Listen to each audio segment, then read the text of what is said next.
Yes, plenty more on the World Cup to come, but let's get some transfer news now. Michael Bridge joins us in the studio with some breaking news from Arsenal review. Yes, and it's good news for Arsenal. They have activated the option to make Piero and Capier's loan from Bayer Leverkusen to a permanent deal. Now, of course, the defender joined on initial loan from Leverkusen last summer and helped Arsenal to lift their first Premier League title for 22 years. Now, Sky Sports News understands the option price for Capier is the region of £34.5 million, and the 24-year-old has signed a 5-year contract. Capier made 39 appearances in all competitions last season and started in the Champions League final against PSG. So good news for And I guess Arsenal. you followed the same pattern as the team as a whole, didn't you? And it maybe didn't start the season as you would have hoped for, but do you think you're back to your best now? Yeah, definitely. I think that's football, that's the enjoyment, that's the part of it. Is you're not always going to play well, and it's a challenge to go again the following week and to improve on what you need to improve on and work. Yeah, I didn't start the season how I'd have liked. Neither did the team, and that's how football is. You can't always play well. I think I'm quite proud in how I've stuck at it and kept going, kept believing, kept trying to do the right things.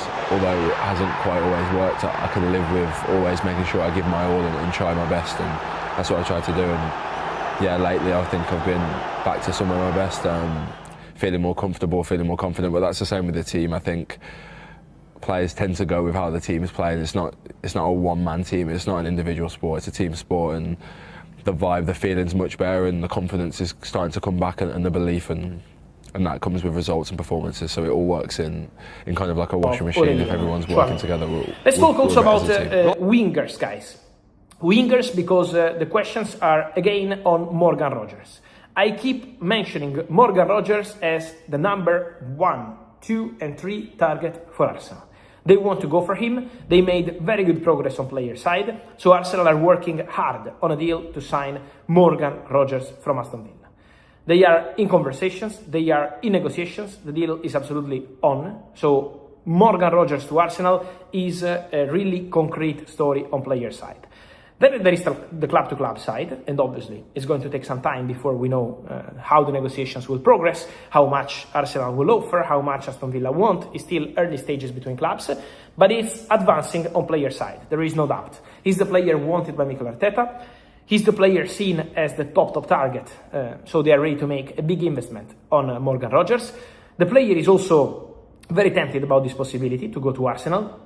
The project is ambitious. They won the Premier League last season, Champions League finalist, till the penalties. So the feeling is very good between Morgan Rogers and Arsenal. Now it's on closing this agreement between the clubs. The conversations, again, will continue very soon, but they expect Arsenal to focus this summer, the beginning of this summer transfer window. Decisions and plans are being made at the moment. What level of activity is going on behind the scenes at clubs right now? Well, in the Premier League, clubs right now are preparing for what will be one of their busiest periods when it comes to recruitment, reshaping, reforming and visualising what they expect next season to look like. And to do that, you need to go into the transfer window with a really clear plan of what you'd like to do. Now, most clubs will be preparing for 3, 6, even 12 months in advance, sometimes 2, 3 or 4 windows in advance. So this period at the moment, you will see a lot of sporting directors working with their recruitment team, identifying the players that they want and making lists of, right, this is our top target in this position, this is our second target. They'll be speaking to agents, they'll be working out what they can do financially, and they'll go in with a clear plan. And you always see those football clubs that go and get players really early on in the window go and do the best business because they have a real clear clarity of thought about these are the players we need to get in, and we don't want to mess around, because the longer you leave it, the more you pay in agents' fees,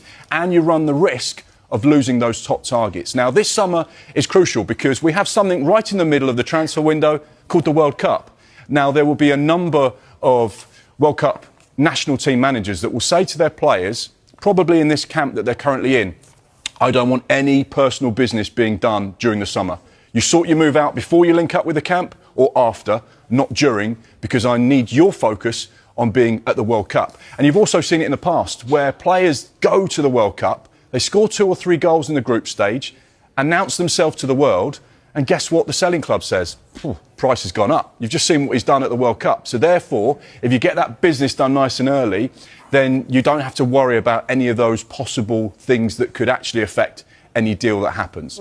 The other thing that's important to point out for next season, new financial rules. PSR currently in place, but in the background of this season, you've got SCR, squad cost ratio, but squad cost ratios come in next season, so clubs have to be mindful of the fact that actually they're operating to slightly different financial parameters for next season. So they need to make sure that when they go into the window, they know exactly what they can spend. Now, for some clubs, that's really difficult because, for example, Newcastle, or Aston Villa, or Liverpool, or Chelsea. Are you in the Champions League, yes or no? We don't know.